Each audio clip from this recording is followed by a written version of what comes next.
লস্যি খাওয়া শেষ, ধরলাম মা ফুল্লরার চরণে যাওয়ার রাস্তা।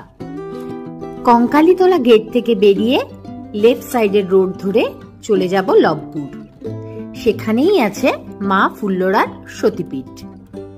রাস্তায় যেতে যেতে তোমাদের দেখাবো লবপুর যাওয়ার রাস্তাটার সৌন্দর্য। গ্রাম বাংলার একটা আলাদাই শান্তি, এই সবুজের মাঝে একটি পবিত্র গন্তব্য।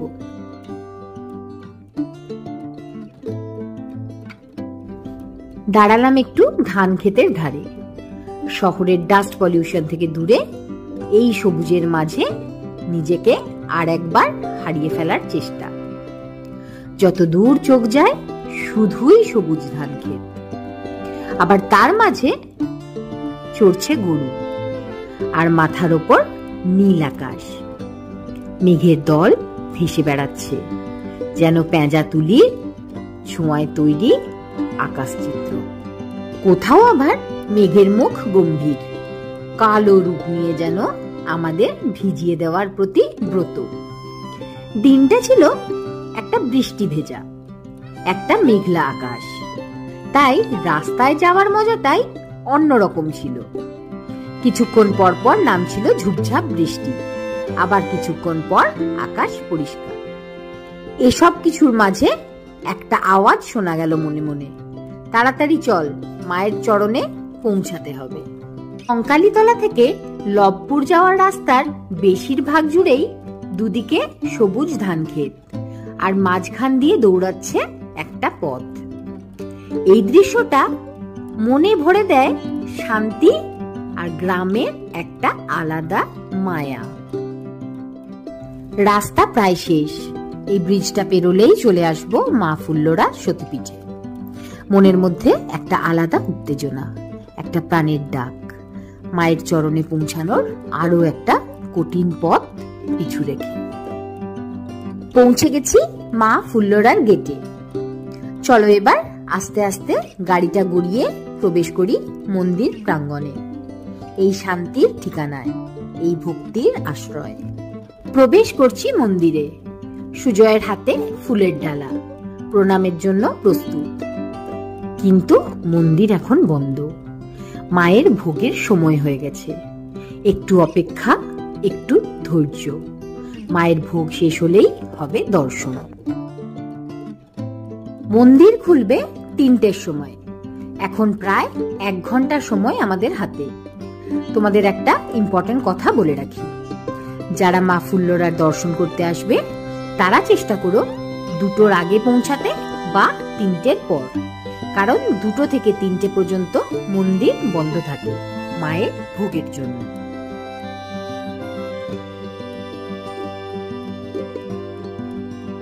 চলো ঘুরে দেখি মন্দির প্রাঙ্গণ, আর বলি তোমাদের কিছু কথা। গ্রামের মাঝখানে ছোট্ট একটা সতীপীঠ, কিন্তু ভীষণ জাগ্রত। এখানে লোকসমূহ কম, কারণ এই মন্দিরের রাস্তা অনেকেই চেনেন না। যখনই আসি একটা শান্তির পরিবেশ, যতবারই আসি ফাঁকা মন্দিরে পুজো দিই, একদম মায়ের চরণে বসে। পুরোহিত মশাইরা ধরে ধরে নামগোত্র নিয়ে পুজো করেন, ভীষণ মনোযোগ দিয়ে। অন্য অনেক মন্দিরের মতো কোনো ডিমান্ড নেই, না টিপস না উপহার। মায়ের চরণে শুধু ভক্তি থাকলেই এই জায়গায় মন ভরে যায়। একটি অদ্ভুত শান্তির ঠিকানা মা ফুল্লরার এই সতীপীঠ। মা ফুল্লরার এই সতীপীঠে পড়েছিল মায়ের জীব, তাই এই স্থানকে অনেকেই গুপ্ত কিন্তু ভীষণ জাগ্রত সতীপীঠ বলে মানেন। এই পীঠ স্থাপিত আছে বীরভূমের লবপুরের কাছাকাছি ছোট্ট একটা গ্রাম। এখানে মা পূজিত হন ফুল্লরা রূপে, শান্তি ও ইচ্ছে পূরণের দেবী হিসেবে। মন্দিরটা ছোট্ট হলেও এই জায়গায় একটা অদ্ভুত শান্ত ভাব আছে। ভক্তরা আসেন নিজের মনের আশা নিয়ে, আর মায়ের চরণে পুজো দিয়ে পূর্ণতা নিয়ে ফিরেন। এই মন্দির প্রেমিসে ঢুকলেই বোঝা যায় শান্তি কাকে বলে। না আছে কোনো আওয়াজ, না আছে চিৎকার চেঁচামেচি, শহরের মন্দিরগুলোর মতো কোনো হাসল নেই, পুরোহিতদের কোনো ডিমান্ড নেই। এখানে আছে শুধু মনের যোগ আর ভক্তির একটা নীরব সমুদ্র। মায়ের চরণে নিজেকে সমর্পিত করার জন্য এর চেয়ে পবিত্র জায়গা আর কিছু হয় না।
তিনটে বেজে গেছে, মন্দির খুলে গেছে, আমরা দিয়ে নিলাম পুজো।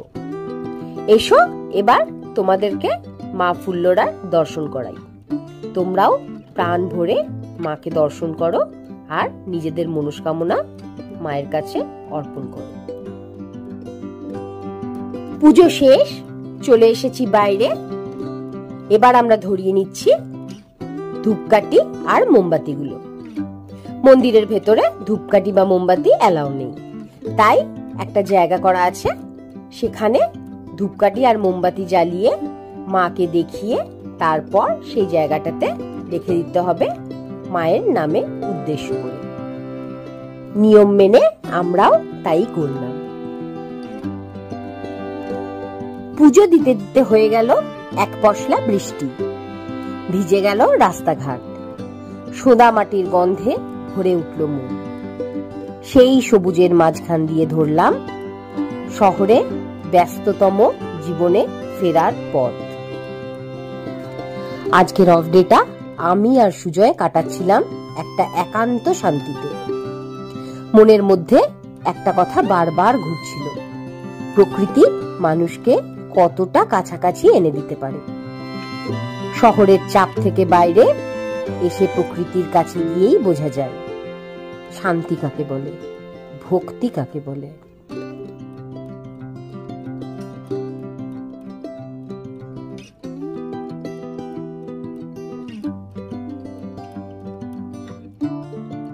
আজকে শেষবারের মতো দেখে নি এই সবুজ বৃষ্টি ভেজা ধান ক্ষেত। জানি না আবার কবে ফিরতে পারবো মায়ের চরণে, আবার কবে আসবে মায়ের ডাক। তাই যতক্ষণ এই সবুজের মধ্যে আছি প্রাণ ভরে উপলব্ধি করে নি এই সবুজকে। তবে দুর্গাপুর ফেরার আগে আমরা বোলপুরেই সেরে নেব আমাদের লাঞ্চ। তোমাদেরও নিয়ে যাব একটা বোলপুরের বিখ্যাত রেস্টুরেন্টে। চলো তাহলে দেখে নেওয়া যাক কোথায় হবে আজকে আমাদের লাঞ্চের ঠিকানা, আর সেখানে আমাদের কি কি এক্সপিরিয়েন্স গ্যাদার হবে।